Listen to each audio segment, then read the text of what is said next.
Hi, everyone, and thank you for having me here today.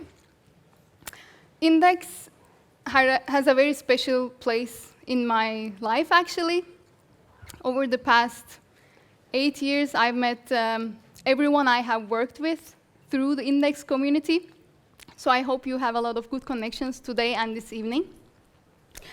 And I even met my husband at the Index Awards many years ago, so that's also why.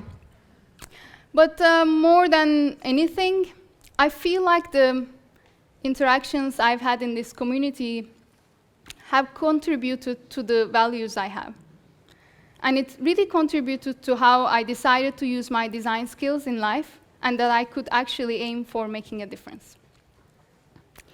I work at Laerdal Global Health. We train and equip healthcare professionals in doing their life-saving job. And I work with scaling up design principles, not only for designers, but to all the disciplines in the company. And I work with developing our 2030 strategy, which is primarily centered around Sustainable Development Goal 3. Today, we're going to talk about the day of birth. It's one of the happiest days in life, isn't it? But depending on where you live, if you're in a marginalized community, if you're living in low-income settings, it's actually the most dangerous day of your life. Over the past 10 years, we have seen, or over the past many years, we have seen a tremendous improvement in the care that the mothers and babies receive. But the mortality and morbidity rates are still unacceptable. There are millions of babies who die each year before they are even given a name. There are hundreds and thousands of mothers who die at birth due to preventable causes. So why is this still happening? If we look at the clinical reasons, mothers die because they are bleeding excessively after birth and they are not given the affordable care that they should receive. If you look at 2.5 million of babies dying each year, either they are born too early and they don't keep their body temperature, they might be needing help with breathing and they don't receive that help, or they are vulnerable to infections and they don't receive the breast milk that is going to help them thrive. So we know these clinical reasons, right? We knew them with the Millennium Development Goals. We still know them with the Sustainable Development Goals. So why is it that we are losing these babies and mothers? The actual question is, when we know the clinical reasons, and when we seem to have reached acceptable rates in high-income countries, why do we still lose them in some other parts of the world? A lot of the time, these deaths are associated with lack of access to healthcare, lack of hospitals, lack of healthcare professionals, even if both of them are in place, lack of means to get there.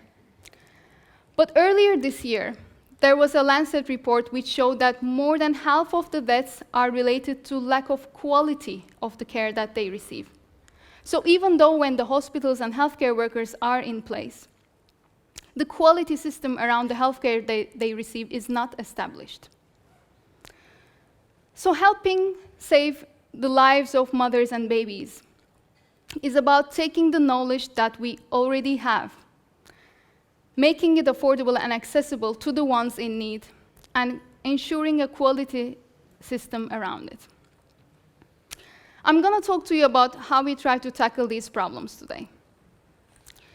This is the Natalie Collection. Laerdal Global Health won the Index Awards in 2013, and we were so proud to have that. Over the past 6 years, we have focused primarily on implementing these products. It's a suite of life-saving solutions that are specifically addressing the most life-critical emergencies at birth, bleeding after birth and newborn asphyxia. We worked with partner organizations, midwifery associations like ICM, who actually used some of the awards that we received in order to make sure that these are scaled up massively all around the world. And I'm also really proud to say that these programs have reached 500,000 healthcare workers in 80 different countries so far. So,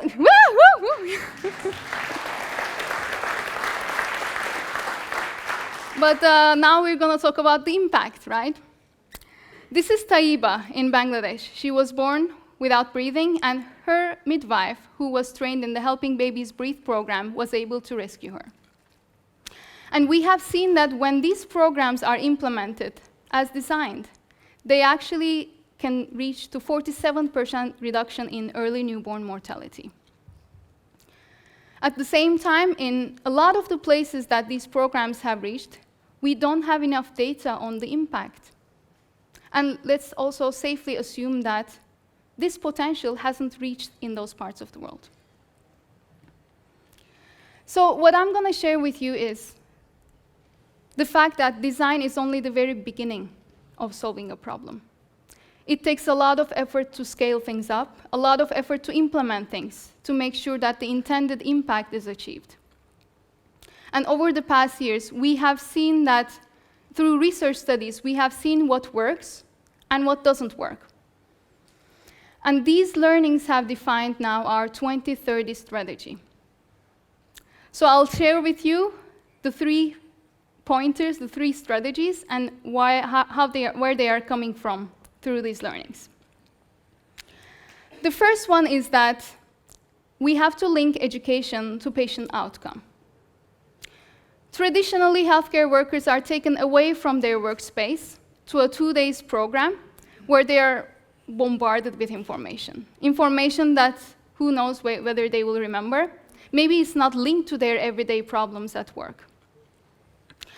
So if this type of training is followed up or replaced by on-site training, where the training support is actually at the very facility that they work at, within the teams that they already operate in, we have seen much more success. More importantly, if the training data was tracked and actually looped back to the healthcare team to address the very specific needs they have, instead of the nationally set learning objectives for them, we have seen much more improvement in the learning and the patient outcome. So that's the first one, linking education to patient outcome. And that actually secures a quality improvement system at the very local scale. The second strategy is around focusing on early preventative interventions.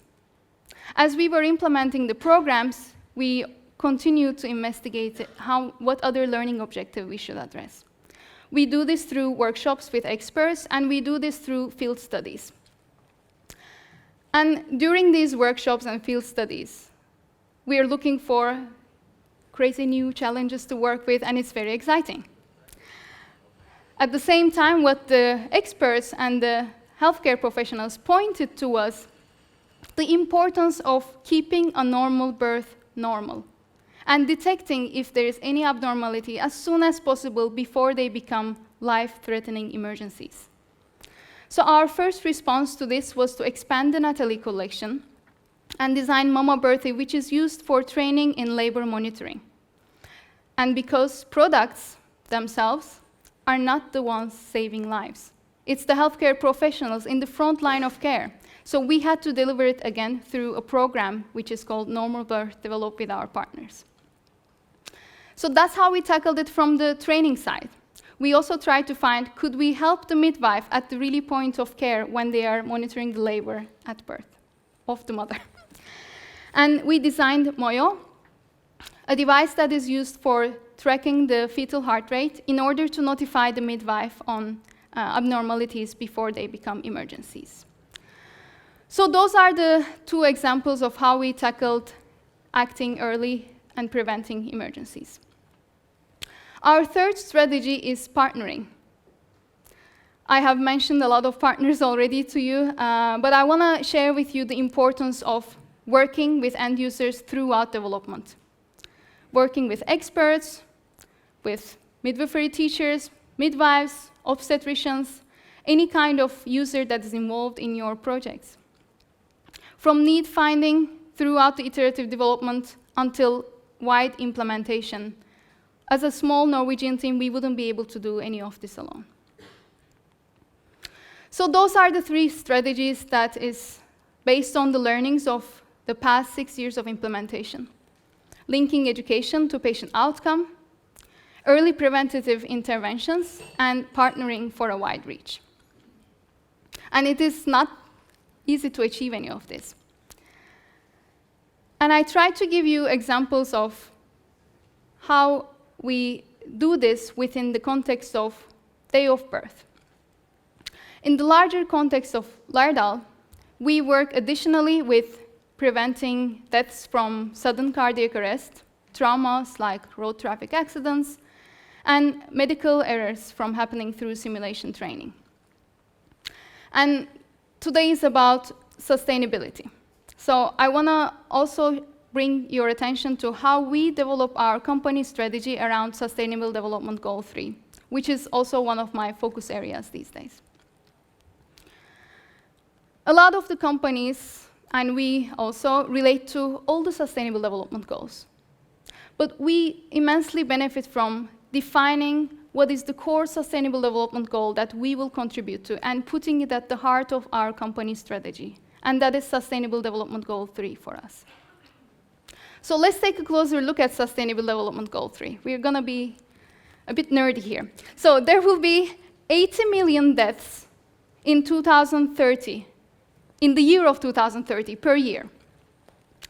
And according to Sustainable Development Goal 3, these deaths will be either caused by maternal newborn child, or HIV, malaria, and tuberculosis, from injuries, mostly road traffic accidents, or non-communicable diseases, primarily cardiovascular diseases. And this is based on whether if we didn't improve any of the mortality and morbidity rates today. And according to Sustainable Development Goal 3, half of these deaths are considered premature, which means they will be people below 70 years old. So Sustainable Development Goal 3 aims to reduce those premature deaths. And there are different targets per category. So when we study this as a company, as a team of strategists, we are trying to define what will be our and our partners' contribution within these areas. And for us, it's those 3 areas: maternal newborn child, injuries, and non-communicable diseases. And our primary contribution in non-communicable will be cardiac arrest. So that's the first message, putting really one of the sustainable, or one or few of the Sustainable Development Goals that are most relevant to the company at the very center. The second topic is to question the scope of the Sustainable Development Goals. We have already learned so much more over the past years, and we will learn so much more in the coming 10 years to come that should be incorporated in the company strategies. And there are gaps that are not covered in SDGs. One of them is stillbirth. So in addition to the 2.6 million babies who die right after birth, there is an additional million who die right before being born. And we see that through monitoring the heart rate, we could actually reduce some of the deaths in that area. And just because it's not covered, it's not mentioned in Sustainable Development Goal 3, doesn't mean we will not work on it. The second area that is not addressed, obviously, or primarily, is access to safe surgery. The same year that Sustainable Development Goals were announced, a Lancet report also came out, which showed that 5 billion people lacked access to safe surgery if they needed. And that doesn't mean we shouldn't work on this. In fact, a majority of these surgeries are also C-section. So we are also working with developing a C-section trainer tool that is currently being tested in Cambodia.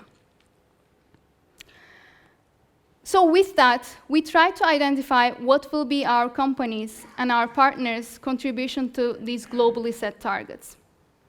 And when you're setting such a long-term target, it's not about how can we make sure as few lives as possible we commit to so we can easily achieve them. It's the exact opposite. It's about how can we push ourselves as much as possible and commit to as many lives we can contribute to as possible. And for us, that is helping save 1 million lives every year by 2030. And that actually, from 2020 onwards, contributes to a quarter of the globally set targets. And we know we will not do this alone. And I emphasize many times the role of partners during development and implementation. But there's one more thing that we have actually launched this year, and that's the Laerdal Million Lives Fund. We invite to work with startups.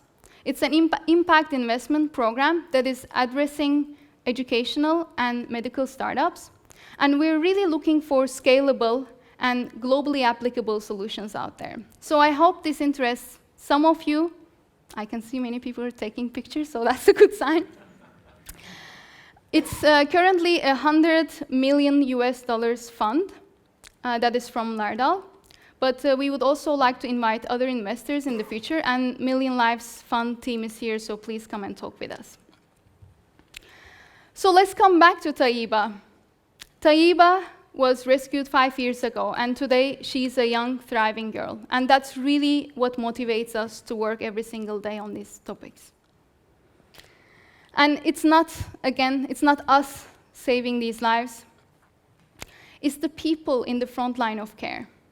And our job is to empower them to become lifesavers.